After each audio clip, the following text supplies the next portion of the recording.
Who is green?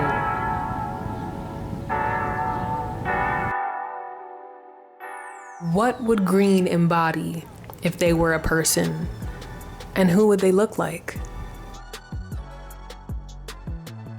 Hi everyone, welcome back to my channel.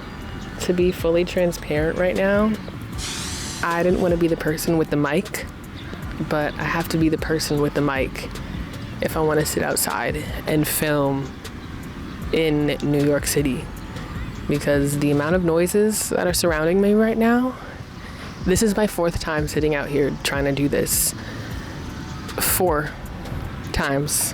I can only repeat something so many times before I sound like a robot. So I'm gonna try to make this as candid as I possibly can. Hello, plane. There goes another plane.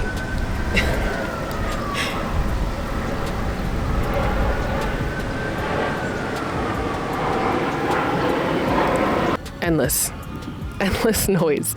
So the first 3 times I wasn't using a mic, I was just using a camera attachment for the mic, and it was picking up everything. And I'm pretty sure you can probably hear other things too, but hopefully my voice is the most dominant thing. All right, we're past that.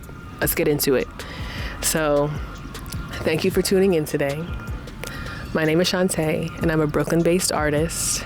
I'm sat here in the middle of Prospect Park today with the beautiful city, the beautiful Brooklyn in the background. I thought this was the perfect place to film this video today.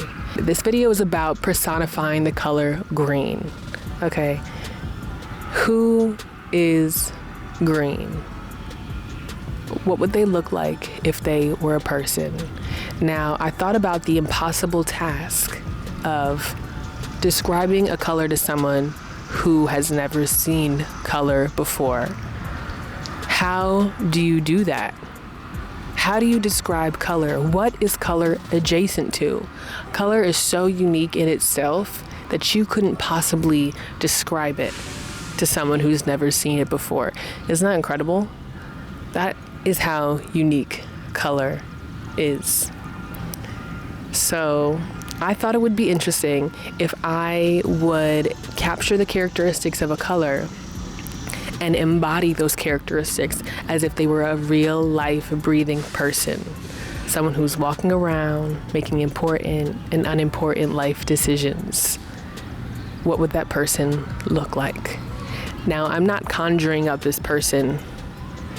I am searching for references online or even in person of someone who I feel embodies the characteristics of what I think green would look like.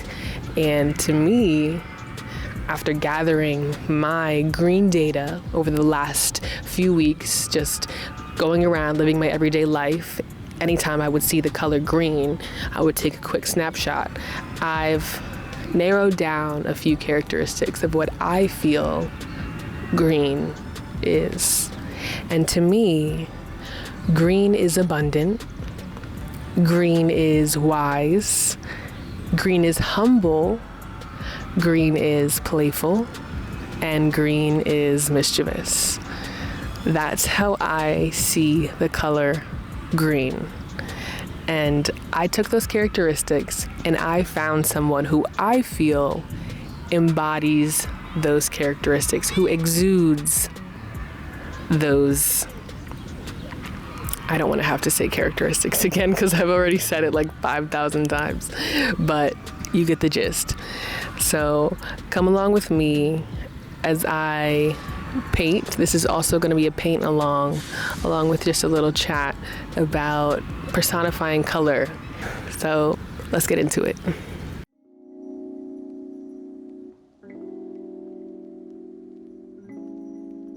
One of the first things I noticed about the color green is the sheer abundance right here in New York City. Even amongst the concrete jungle, green is so tenacious. So I wanted to find someone who looked like they operated from a place of abundance with an attitude of gratitude and an appreciation for the abundance that life has to offer. The playfulness that is green was reflected in the brushstrokes of this piece. They were fun, playful, and didn't take themselves too serious, which inspired this poem. Green doesn't take life too serious. So uptight, you're delirious. Remedied by green's delight. Just what the doctor ordered. Set your soul alight. I'm sorry, I came up with that in like a smooth 10 minutes. I just thought it was fun. Trying to have fun here, trying to be like green, you know? But every time you see green, it's never taking itself too serious. Even though there was a bit of intentional haphazardness to my brushstrokes, there were times that I had to erase and try again, especially with hands. I rarely, if ever, get hands on the first try. Like, do you see this first rendition? I don't know what was going on, but after a few times, I eventually was able to land on what I wanted. And hands are a really interesting body part, I feel, to paint. The outline is hard to settle on and settle with because it looks kind of off. But when you add shadow and light and value, they come together so nicely.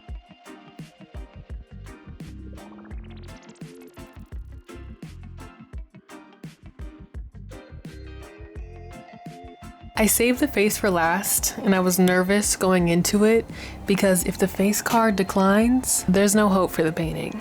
I was weary with this first attempt.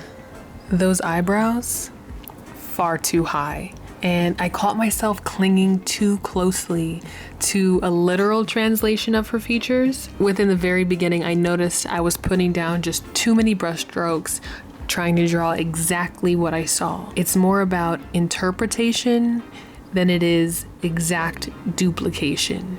Even though I knew I was unhappy with this rendition, I wanted to see it through so that I could get a better idea of the proportions of the face. Oftentimes I have to do the face a few times over so I can get more familiar with it.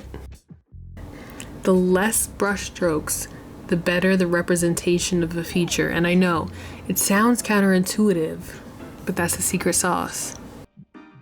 It's hard for me to fully put into words what exactly I'm doing as I'm doing it because there is a bit of intuitiveness that comes along with portrait painting. But what I'm trying to go for is a stylized portrait, one where I'm capturing the essence of who I'm painting as opposed to painting a photorealistic version of them. I wanted this to be a colorful portrait, but looking back, I laid out too many colors. I view green as very humble. Green is one of the most dominant colors on this earth, but without blue and without yellow, there is no green. So green can't do this alone. And for that reason, I wanted to find someone who beamed with strength and grace, but with an air of humility. This was definitely a case of trust the process because this was the first colorful portrait that I've ever done. Normally I stick quite closely to a realistic color match when it comes to skin tones, but I've been trying to branch out and explore more unique colors and a bit of a quirky approach to portrait painting. And I didn't know what I was doing. Going into this, I was just kind of hoping for the best. And what I did learn though is you can pretty much choose any color. It'll work just as long as the value is correct. So once I kind of figured that out, I just went for it and had a lot of fun with playing with color. Green has a wise yet youthful presence, and I wanted to find someone who had a youthful spirit but with all the wisdom time has to offer. The duality of gaining wisdom through life experiences yet remaining youthful in spite of that is powerful. Often you see people ending up jaded, no pun intended.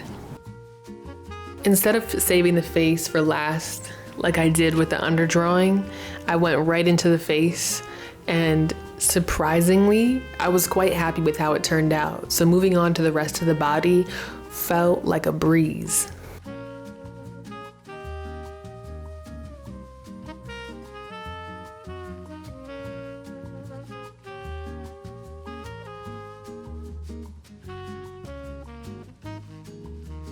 There's always one color that I run out of the most when I'm painting, and yellow ochre was that color. I'm mixing it up here to paint the last bit of this painting, and that is the hands, the mischievous hands. And I chose this as a quality of green because I saw a lot of green popping up in places you wouldn't normally expect, like scaling a building or choking out a fence.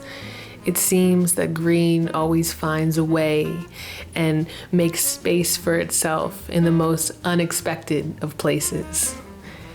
And these hands right here, these hands look like they're up to something.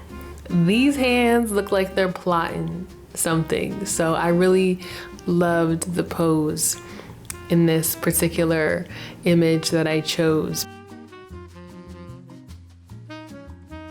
So by painting the face first, there was a few key takeaways that I learned and could apply to the hands. Just like the underpainting that I learned, less is more. I kind of learned that as well when painting the face. Looking back, yes, I do think I used too many colors in the face. And so I had a bit of redemption with these hands because I almost feel like I was able to apply color, but keep it concise. As I begin to wrap up this painting, I just wanted to take a moment to highlight the person I chose as my Miss Green. This here is Mary Lovelace O'Neill, and she is an abstract artist, art educator, and social activist. And I thought she wonderfully embodied who I felt green would be if they were a person. Thank you, Mary Lovelace O'Neill.